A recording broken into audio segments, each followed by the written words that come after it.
What's going on, guys? Austin22LR coming at you today.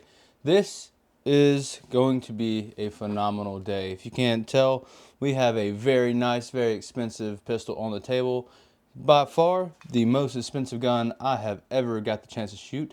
This is going to be the Springfield Prodigy with a red dot already installed for me. This gun, I will have to say, has definitely curved the way I think about handguns. Both in a fit and finish. As you can tell, there's no side-to-side play in this firearm. The trigger is phenomenal. Everything you need to get into competition shooting right off the bat if you want to spend a little extra money up front. Now, we will do some size comparisons against this gun in a Glock 17 because that's just what I know. That's what I'm coming from. But this gun blows the Glock 17 out of the water as far as I can tell. Now, I've only had about 500 rounds on this gun, and all those 500 rounds have been reloads. So just the cheapest way I can make ammo and get it out the gun, that is what's going on. And I've had no malfunctions this far. Let's get into it. So Springfield Prodigy is basically a 2011 platform. 2011, in my view of it, is a double stack 9mm handgun that resembles a 1911. So it's like a full frame, full metal frame 1911 vibe, but it takes 9mm double stack magazines. Comes with two mags right out of the box.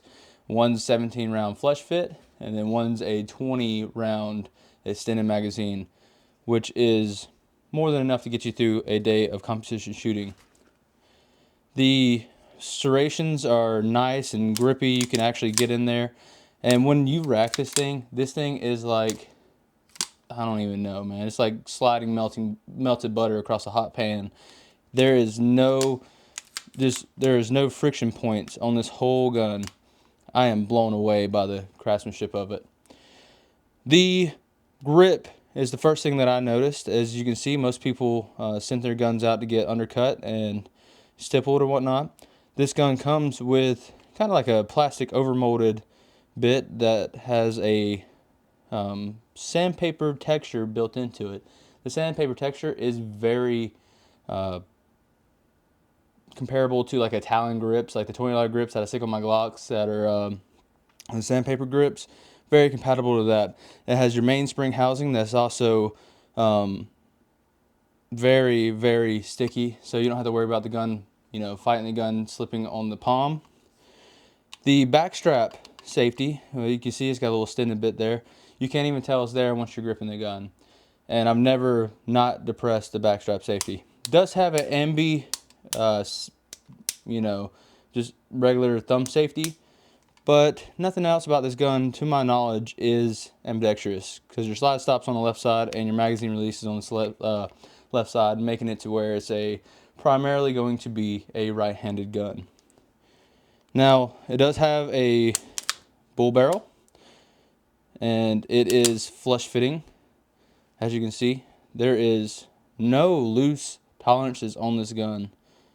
Just very phenomenal. Comes with a mag well. You cannot mess up a magazine change. If you turn it in sideways, it is going to figure its way out there. Very, very nice. So, I have shot this gun, like I said. I've shot it 500 rounds with no reliability issues. And don't foresee any coming along.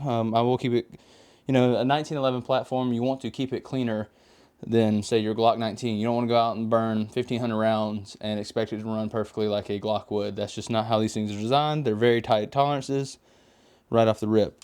The trigger has to be the best part of the whole gun to me. Honestly, they nailed the trigger. So I'm just going to show you that it's empty. There is nothing in the chamber. Then we're going to get into the trigger pull. I've never in my life seen a trigger pull so well thought out and well designed. Move that out of the way so you can actually see what's going on here. Check out this trigger pull. So I have to depress the back safety to be able to pull the trigger. So there's no take up. Very solid wall. And a very defined reset. Out of all the guns I've shot, this thing, I can't stop ranting and raving about it. It does come with a HEX Dragonfly from the factory. To me, it doesn't really matter what optics you have these days, they all run about the same.